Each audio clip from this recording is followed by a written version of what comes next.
Subscribe کیجئے پیام channel کو اور بیل آئیکن کو دبائیے لیٹسٹ اسلامک ویڈیوز سب سے پہلے دیکھنے کے لیے۔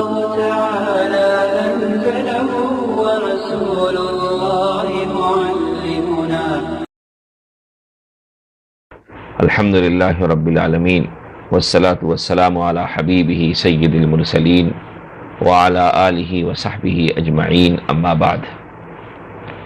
محترم حضرات، اللہ تعالیٰ کی بے شمار نعمتیں ہمارے پاس ہیں۔ انسانوں کے لیے اللہ عز و جل کی نعمتوں میں سے ایک عظیم نعمت امن و امان اور عافیت ہے۔ احادیث میں بھی عافیت کا سوال کیا گیا ہے اور اس کی تعلیم دی گئی ہے۔ ہر سلیم الطبع انسان امن و محبت کی فضا میں زندگی گزارنا چاہتا ہے، کیونکہ انسان کی فطرت میں انس و ہمدردی، محبت و اخوت شامل ہے۔ لیکن آپ سب جانتے ہیں کہ سیاسی اور سماجی بگاڑ کی وجہ سے اس وقت پوری دنیا کا جو منظر ہے وہ ہر اس شخص کے لیے تکلیف دہ ہے جس کے سینے میں دل درد مند ہے۔ اندرون ملک کے حالات ہوں یا دنیا کے مختلف ممالک کے احوال ہوں، شریف اور انسانیت کے اخلاقی اوصاف پر قائم انسان کے لیے یقیناً باعث صدمہ بنتے ہیں، اور ان حالات سے خوف و وحشت کی فضا بھی قائم ہو رہی ہے۔ روزمرہ پرنٹ اور الیکٹرانک اور سوشل میڈیا میں آنے والی خبروں اور انسانیت کو شرمسار کرنے والے واقعات سے ہر انسان میں عدم تحفظ کا احساس بڑھتا جا رہا ہے۔ ان حالات سے اور ملک اور بیرون ملک کے واقعات سے ہر انسان میں حفاظت کی فکر لاحق ہے، اور ہونی بھی چاہیے، کیونکہ یاد رکھیے فتنوں سے حفاظت اللہ کی عظیم نعمت ہے۔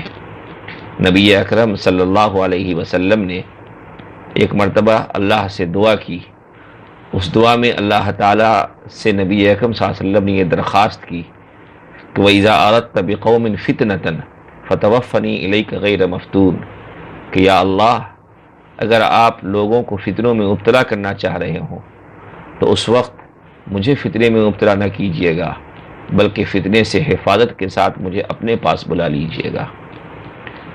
تو فتنوں سے حفاظت اللہ کی عظیم نعمت ہے، اور یہ ہمارا یقین و ایمان ہے، بلکہ ہمارے ایمان کا بنیادی حصہ ہے کہ اگر کسی کو اللہ کی حفاظت نصیب ہو جائے تو پوری دنیا مل کر کے بھی اسے نقصان نہیں پہنچا سکتی، کیونکہ نبی اکرم صلی اللہ علیہ وسلم کا ارشاد ہے کہ یاد رکھ لو، اگر ساری امت بھی جمع ہو کر تمہیں کچھ نفع پہنچانا چاہے تو وہ تمہیں اس سے زیادہ کچھ نفع نہیں پہنچا سکتی جو اللہ تعالیٰ نے تمہارے لیے لکھ دیا ہے، اور اگر وہ تمہیں کچھ نقصان پہنچانا چاہیں اور اس کے لیے وہ جمع ہو جائیں، اکٹھے ہو جائیں، تو بھی اس سے زیادہ کچھ نقصان نہیں پہنچا سکتے جو اللہ تعالیٰ نے تمہارے لیے لکھ دیا ہے۔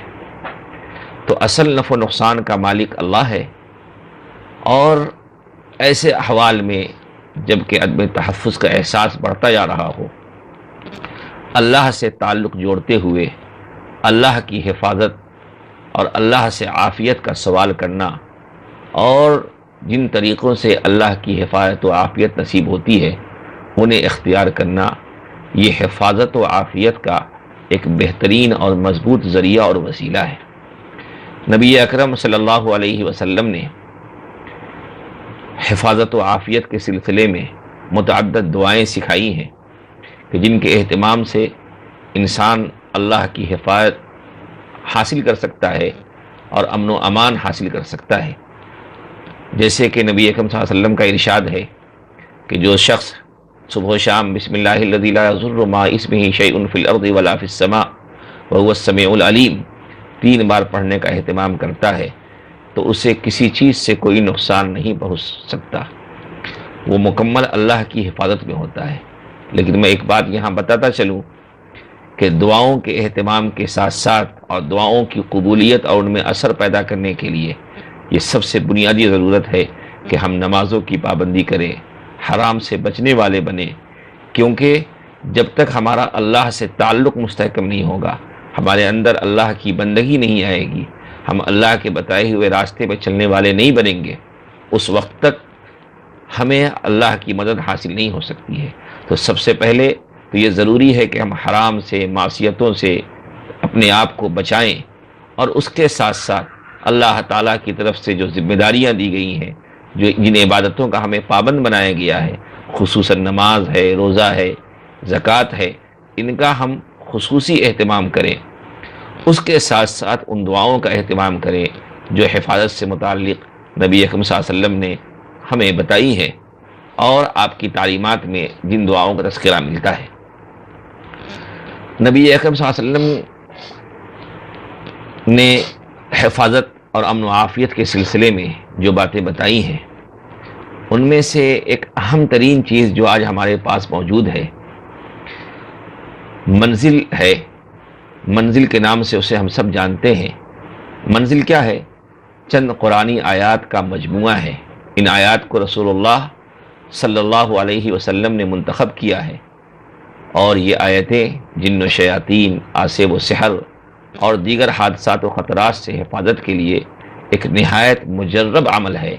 اسی لیے جہاں دیگر دعاؤں کا اہتمام کرتے ہیں، منزل کے فوائد جو کتابوں میں لکھے ہیں، ان کے پیش نظر صبح و شام منزل پڑھنے کا بھی ہمیں معمول بنانا چاہیے۔ ابن ماجہ اسی طریقے سے مستدرک حاکم میں ایک روایت ہے، حضرت ابو لیلہ رضی اللہ تعالیٰ عنہ فرماتے ہیں کہ میں نبی اکرم صلی اللہ علیہ وسلم کی مجلس میں بیٹھا ہوا تھا کہ آپ صلی اللہ علیہ وسلم کے پاس ایک دیہاتی نے آ کر کہا کہ میرا ایک بھائی بیمار ہے۔ آپ صلی اللہ علیہ وسلم نے پوچھا کہ تمہارے بھائی کو کیا ہو گیا ہے؟ وہ بولا اسے آسیب ہو گیا ہے۔ آپ صلی اللہ علیہ وسلم نے فرمایا کہ جاؤ اسے لے کر کے آؤ۔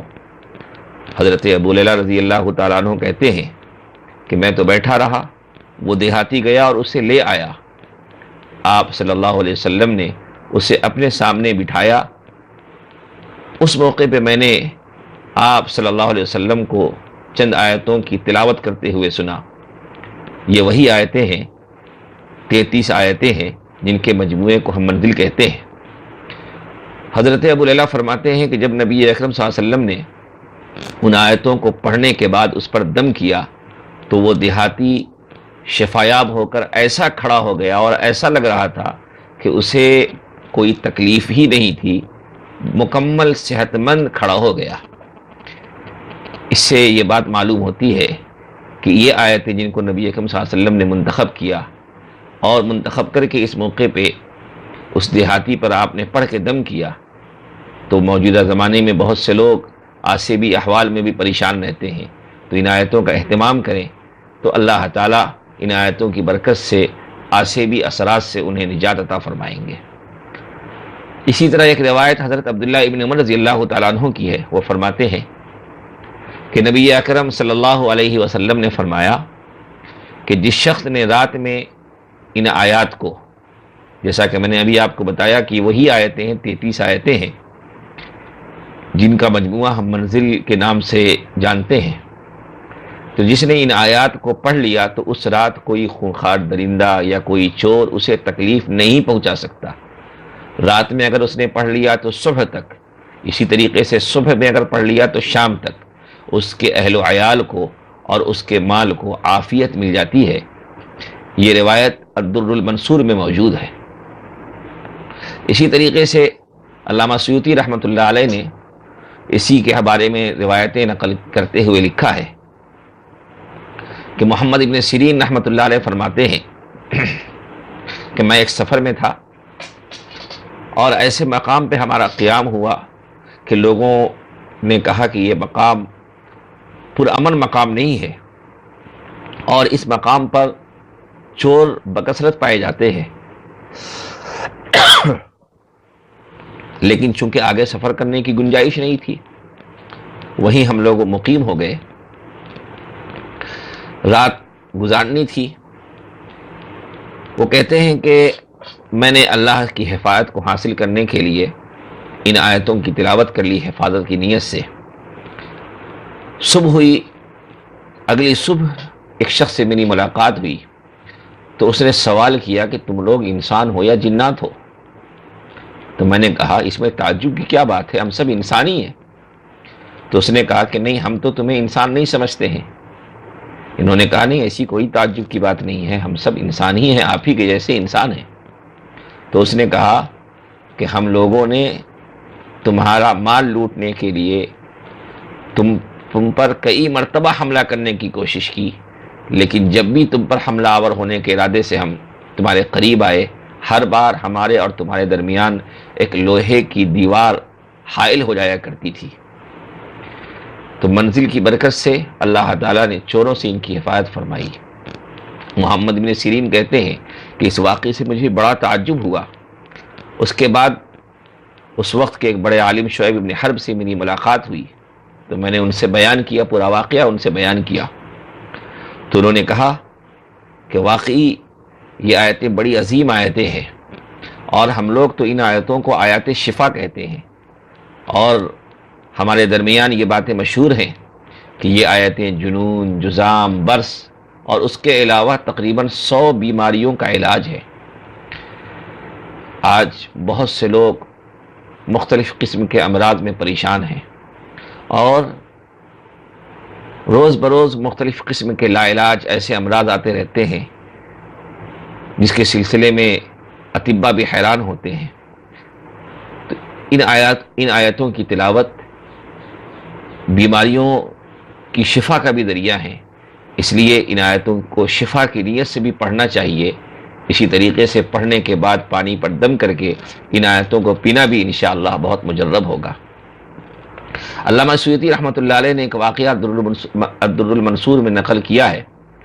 وہ فرماتے ہیں کہ محمد بن علی رحمۃ اللہ علیہ کہتے ہیں کہ میرے ایک شیخ کو فالج کا اثر ہو گیا، تو میں نے ان آیتوں کو پڑھ کر ان پر دم کیا تو وہ صحت یاب ہو گئے۔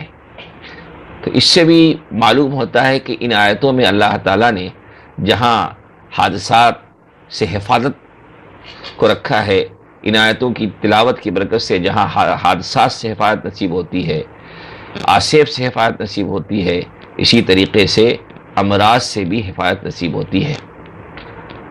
محدث الہند حضرت شاہ ولی اللہ محدث دہلوی رحمۃ اللہ علیہ فرماتے ہیں کہ یہ 33 آیتیں ہیں جو کہ جادو کے اثر کو رفع کرتی ہیں، اور شیطان اور چوروں اور درندوں سے انسان کو پناہ حاصل ہو جاتی ہے۔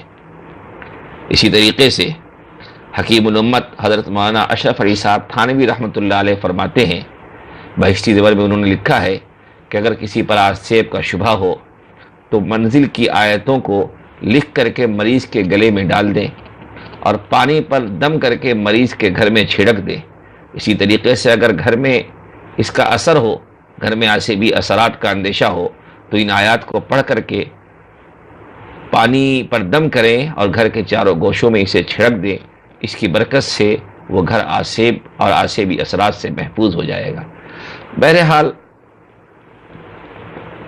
اللہ تعالیٰ کی طرف سے یہ آیتیں عظیم نعمت ہیں، اور موجودہ زمانے میں جب کہ ہر طرف بدامنی ہے، فتنہ و فساد ہے، اور حالات روز بروز بگڑتے جا رہے ہیں، ان حالات میں ہمیں اللہ سے تعلق کو مستحکم کرنا ہے، دعاؤں کا خصوصی اہتمام کرنا ہے، صبح و شام کے اذکار کا اہتمام کرنا ہے۔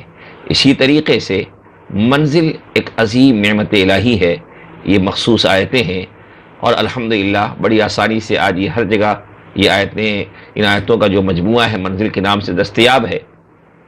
اسی طریقے سے موبائل کے ایپس میں بھی یہ منزل دستیاب ہے، تو بڑی آسانی سے اگر ہم اس کا اہتمام کرنا چاہیں تو کر سکتے ہیں۔ اس کی تلاوت میں بھی کوئی بہت زیادہ وقت نہیں لگتا ہے، تو آج کل کے حالات میں صبح و شام ہم منزل پڑھنے کا اہتمام کریں۔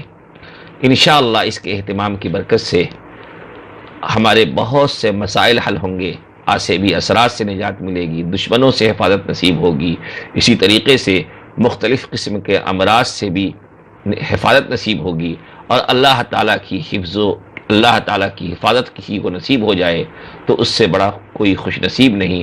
اللہ تعالیٰ ہم سبوں کو حفظ و امان نصیب فرمائے اور عافیت نصیب فرمائے، اور ہر قدم پر اپنی رضا ہم سبوں کو نصیب فرما کر اپنی اطاعت میں زندگی گزارنے کی توفیق نصیب فرمائے۔ وآخر دعوانا ان الحمد للہ رب العالمین۔